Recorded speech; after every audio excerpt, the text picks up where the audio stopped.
नमस्कार, जनमत की पुकार में आप सबका स्वागत है। दिल्ली प्रदेश कांग्रेस की प्रेस कॉन्फ्रेंस, जिसमें जिग्नेश मेवाणी की गिरफ्तारी के मुद्दे पर उठाई गई आवाज। दिल्ली प्रदेश कांग्रेस कमेटी कार्यालय राजीव भवन में दिल्ली में पूर्व सीएलपी नेता हारून यूसुफ और अखिल भारतीय कांग्रेस कमेटी के एससी विभाग के चेयरमैन राजेश लिलोठिया ने संवाददाता सम्मेलन को संबोधित किया।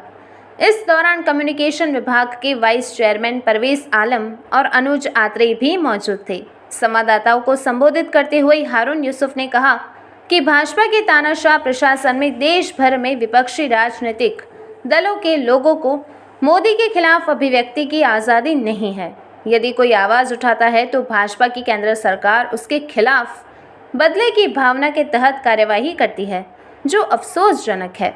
भाजपा ने मोदी के प्रधानमंत्रित्व में देश को पुलिस राज्य बना दिया है। उन्होंने कहा कि गुजरात के दलित विधायक जिग्नेश मेवाणी द्वारा मोदी के खिलाफ गोडसे भक्त लिखकर ट्वीट करने पर ही असम पुलिस ने मेवाणी को आधी रात को गुजरात से गिरफ्तार कर लिया। उन्होंने कहा कि कोर्ट की भावना जिग्नेश को बेल देने की है, लेकिन राज्य सरकार दलितों की आवाज़ को दबाने के लिए पुनः उन पर दूसरे मुकदमे लगाकर जेल में डाल रही है। आज निहायत ही एक इम्पोर्टेंट विषय पे हम लोग यहाँ आपके समक्ष उपस्थित हुए हैं। आज जिस तरीके से पूरे देश का माहौल हो गया, जिस तरीके से लगता है कि प्रजातंत्र देश में नहीं रहा है, अब पुलिस स्टेट बन गया है पूरा देश, और इनटॉलरेंस की सीमा ये है कि पॉलिटिकल बयान देने पर चुने हुए नुमाइंदे एमएलए और एमपीज को उठा के जेल में डाल दिया जाता है। और इसी तरीके से जो देश में डेमोक्रेसी का चौथा स्तंभ कहलाता है मीडिया, उन पत्रकारों को भी जिस तरीके से उनको टॉर्चर किया जाता है। अभी पीछे हमने देखा कि एक राज्य ने वहाँ के पत्रकारों के कपड़े उतरवा कर, तो ये सब घटनाएं जो हैं, जब हम हिंदुस्तान के इतिहास, हिंदुस्तान की जो डेमोक्रेटिक हमारी जो विरासत है, उसके बारे में सोचते हैं तो आज बड़ा अजीब लगता है। सबसे पहले तो मैं जिस तरीके से गुजरात में आसाम की पुलिस घुसती है और वहाँ एक चुने हुए विधायक जिग्नेश मेवाणी, जो एक दलित नेता है और गुजरात के एक बहुत महत्वपूर्ण नेता हैं,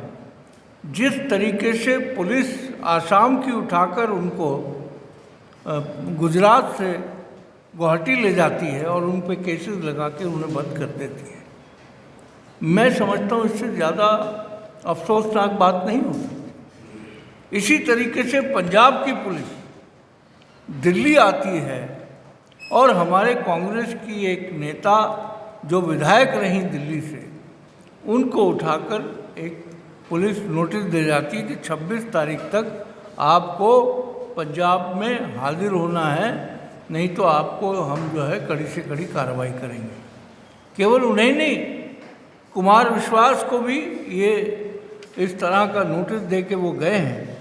मैं समझता हूँ कि अगर आप आज देखें इस तमाम जो सिनेरियो है, उसको अगर आप गौर से देखें तो ऐसा लगता है प्रजातंत्र डेमोक्रेसी का कत्ल हो रहा है। ऐसा लगता है कि आने वाले वक्त में अगर ये दौर इसी तरह चलता रहा तो ऐसा लगता है कि रूलिंग पार्टी जो जहां जीतेगी, उसके अलावा जो विपक्ष होगा उस तमाम को जेल में डाल दिया जाएगा। ऐसा मुझे महसूस होने लगा है। और सब वो लोग जो प्रजातंत्र और डेमोक्रेसी में विश्वास रखते हैं, आज उनको ऐसा ही महसूस हो रहा है। आपको याद होगा, अन्ना हजारे का आंदोलन हो,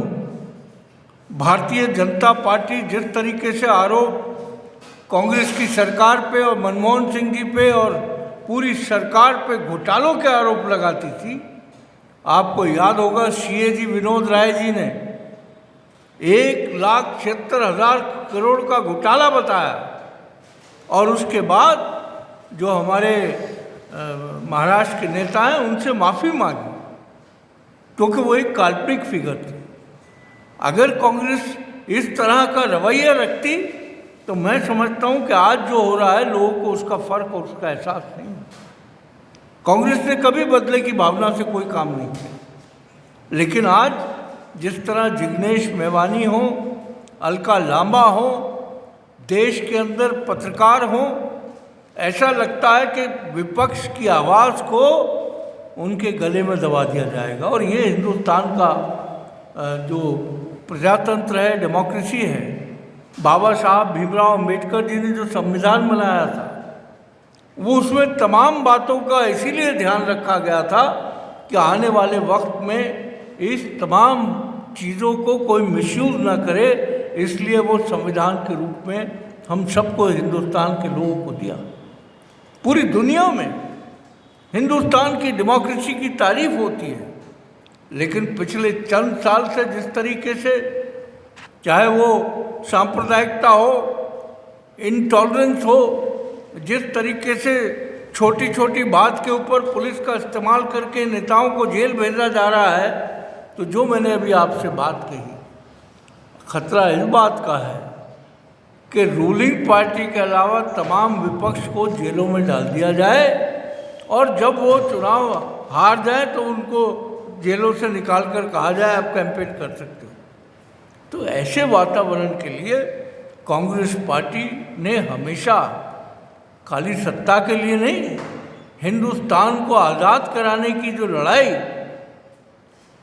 महात्मा गांधी, पंडित नेहरू, बाबा साहब भीमराव अंबेडकर, मौलाना अबुल कलाम आज़ाद, इन लोगों के नेतृत्व में जो लड़ाई लड़ी थी, कांग्रेस की जो विरासत है हमारी रगों में आज भी वो खून दौड़ता है कि जब जब प्रजातंत्र को कोई हानि पहुंचाने की कोशिश करेगा कांग्रेस पार्टी खामोश नहीं रहेगी। तो हम सब ये जो जिग्नेश मेवानी जी के साथ हुआ है उसकी पुरजोर निंदा करते हैं, जो अलका लांबा जी के साथ हुआ है उसकी पुरजोर निंदा करते हैं, और अगर यही हालात चलते रहे तो दिल्ली के अंदर एक बड़ा आंदोलन प्रदेश कांग्रेस कमेटी जो है वो शुरू करेगी। मैं आपको अभी जो हाल ही में गुजरात के एक हमारे नौजवान विधायक साथी जो दलितों की आवाज़ मजबूती से पूरे देश के अंदर उठाने का काम कर रहे हैं, उनको सिर्फ इतना सा कहने पर गिरफ्तार कर लिया गया। उनका कहना सिर्फ ये था कि जो नरेंद्र मोदी हैं वो गोडसे के भक्त हैं। ये बात भारतीय जनता पार्टी को, आरएसएस को और तमाम सरकारी मशीनरी को इतनी बुरी लगी कि उन्होंने उस विधायक को गिरफ्तार कर लिया। मेरा ऐसा कहना है कि अगर ये बात सच नहीं है, और उसको मैं भी दोहराना चाहता हूँ और मैं बड़े खुले शब्दों में ये कहना चाहता हूँ कि देश के प्रधानमंत्री हों, भारतीय जनता पार्टी के नेता हों, चाहे वो प्रज्ञा ठाकुर हों, साक्षी महाराज हों, जो खुलकर गॉडसे को अपना भगवान मानते हैं, आराध्य मानते हैं, उसकी तारीफ करते हैं, अगर ये गलत है तो नरेंद्र मोदी और तमाम भारतीय जनता पार्टी के नेता एक इसी तरीके से प्रेस वार्ता बुलाएं और वहाँ पे गॉडसे मुर्दाबाद बोल दें। अगर गॉडसे मुर्दाबाद बोल देते हैं तो हमको समझ में आएगा कि गॉडसे के भक्त नहीं हैं, गॉडसे को मानने वाले नहीं हैं। गॉडसे कौन था? गॉडसे महात्मा गांधी जी का हत्यारा था, जो शांति के दूत थे, जिन्होंने देश की आज़ादी के लिए पूरा जीवन देश की आज़ादी के लिए लगा दिया। उसकी हत्या करने वाला नाथूराम गॉडसे था। उसी तरीके से देश में जिस तरीके से कोई भी आवाज़ अगर सरकार के खिलाफ उठाता है, मनुवाद को बढ़ावा देने वालों के खिलाफ अगर कोई आवाज़ उठाता है, तो उसका भी इसी तरीके से ये लोग सरकारी तंत्र का, कानून का उल्लंघन करते हुए, संविधान को दरकिनार करते हुए ये लोग उनके ऊपर मुकदमे बनाते हैं, उनको गिरफ्तार करते हैं, जेल में डालते हैं। भीमा कोरे गांव के अंदर 2018 के अंदर दंगा हुआ। उस दंगा को फैलाने का काम भी आरएसएस और विश्व हिंदू परिषद के लोगों ने और भारतीय जनता पार्टी के कार्यकर्ताओं ने वहाँ पे किया। जो एल्गार परिषद के जो वहाँ पर पॉलिटिकल प्रिजनर्स हैं, मेरी इस प्रेस वार्ता में ये भी डिमांड है कि उन सब लोगों को रिलीज़ करना चाहिए, उनको रिहा करना चाहिए। आनंद तेल तुमड़े, जिनको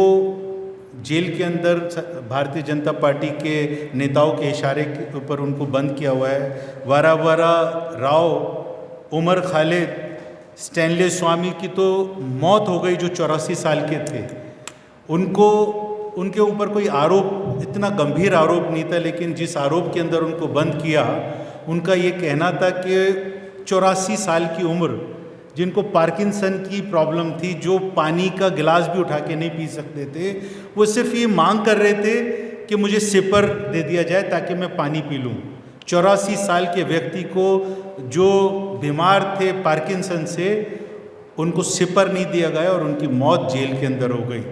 तो ये भारतीय जनता पार्टी के जो नेता हैं, जिस तरीके से तानाशाही अंदाज के अंदर, और जो दलितों की आवाज़ उठाने वाले लोग हैं, वंचित समाज की आवाज़ उठाने वाले लोग हैं, उन लोगों को किस तरीके से प्रताड़ित कर रहे हैं, अत्याचार कर रहे हैं, ये जीता जागता उदाहरण आपके सामने है। अगर मैं कास्ट एट्रॉसिटीज़ की बात करूं तो 2018 में जो कन्विक्शन रेट था 2.46%, वो रिड्यूस हुआ है 2019 में 1.75%। और जो अभी 2020 की अगर मैं बात करूं तो वो कन्विक्शन उस तरीके से नीचे जा रहा है और एट्रॉसिटीज़ बढ़ रही हैं, जिसके ऊपर मोदी सरकार को गौर करना चाहिए। हमारे दिल्ली की ही एक सोशल एक्टिविस्ट थी इशरत जहां, उसको 2 साल जेल के अंदर डाल के रखा, और 2 साल के बाद जब उसको रिहा कराया तो उसके ऊपर कोई आरोप साबित ही नहीं कर पाए। ये भारतीय जनता पार्टी के नेताओं के इशारे के ऊपर जिसको गिरफ्तार किया था। अभी जिस तरीके से हारून भाई ने यहाँ पर बताया कि हमारे पूर्व विधायक रहे दिल्ली से अलका लांबा, उसके घर के ऊपर केजरीवाल ने, जो भारतीय जनता पार्टी का हम खुले तौर पे ये आरोप लगाते हैं और ये बताते हैं कि वो भारतीय जनता पार्टी की बी टीम है, उसी नरेंद्र मोदी के नक्शे कदम पे चलकर पंजाब के अंदर सत्ता हासिल करने के बाद, पुलिस का अधिकार मिलने के बाद, वो इस तरीके से जो भी उनके खिलाफ कोई आवाज़ उठाने की बात कर रहा है, उनके प्रशासन के चलाने के तरीके ऊपर अगर कोई प्रश्न चिन्ह लगा रहा है तो उसके घर पे पुलिस भेजने का काम कर रहे हैं। अलका लांबा के घर पे नोटिस भेज दिया, जैसा बताया कुमार विश्वास के घर पे नोटिस भेज दिया, और इस तरीके से उन्होंने तमाम उन आंदोलनकारियों के खिलाफ लिस्ट बना के रख रखी है, जिसको एक एक करके लोग टारगेट करने का काम करेंगे। मेरा भारतीय जनता पार्टी के नेताओं को ये कहना है कि जो आपकी ये अंबेडकर जी का नाम लेके अभी कल मोदी जी ने बड़ा भाषण दिया जम्मू एंड कश्मीर में जाके, दलित समाज के लोगों को अपनी तरफ आकर्षित करने के लिए नरेंद्र मोदी जी फोटोग्राफर्स को सामने बैठा के सफाई कर्मचारियों के पाँव धोने का काम करते हैं, स्वच्छता अभियान चलाने का काम करते हैं। केजरीवाल अपना चुनाव चिन्ह झाड़ू का निशान लगाते हैं, और बड़े अफसोस की बात यह है कि जो सफाई कर्मचारी हैं उनको कई महीने यहाँ पर तनख्वाहें भी नहीं मिल रही हैं। तो अंबेडकर जी का नाम का दुरुपयोग ना करें, ना तो केजरीवाल और ना नरेंद्र मोदी, क्योंकि लोग अब पहचान चुके हैं कि ये किस तरीके से दलित विरोधी हैं, वंचितों के विरोधी हैं, और देश के अंदर दलितों के ऊपर अत्याचार करने में इनको मज़ा आता है, ये साफ जाहिर हो गया है। हमारी अपील थी कि जिग्नेश मेवानी को रिहा किया जाए। पूरे देश में कांग्रेस पार्टी ने इसके लिए आंदोलन किए। मैं तमाम अपने कांग्रेस के उन आंदोलनकारियों को और सोशल एक्टिविस्ट को शाबाशी देना चाहता हूं, और आगे के लिए भी मैं एक रिक्वेस्ट करना चाहता हूं, जब भी कोई इस तरीके का अत्याचार किसी भी सोशल एक्टिविस्ट के खिलाफ ये प्रशासन का दुरुपयोग करके भारतीय जनता पार्टी के लोग करें, तो मजबूती के साथ आप वो आवाज़ उठाएं। जिग्नेश मेवानी को अभी आज ही ये प्रेशर जो कांग्रेस पार्टी ने बनाया, आज उसको रिहा कर दिया गया। मैं सिर्फ इतना कहना चाहूँगा कि ये सरकार को झुकाने का तरीका सिर्फ एक ये है कि हमको सड़कों पे उतरना पड़ेगा इस सरकार के तानाशाही अंदाज के खिलाफ। अगर आपने हमारा अभी तक चैनल सब्सक्राइब नहीं किया है तो कृपया चैनल सब्सक्राइब कर लें, लाइक करें, शेयर करें, कमेंट करें। तो मिलते हैं फिर किसी और खबरों के साथ। नमस्कार।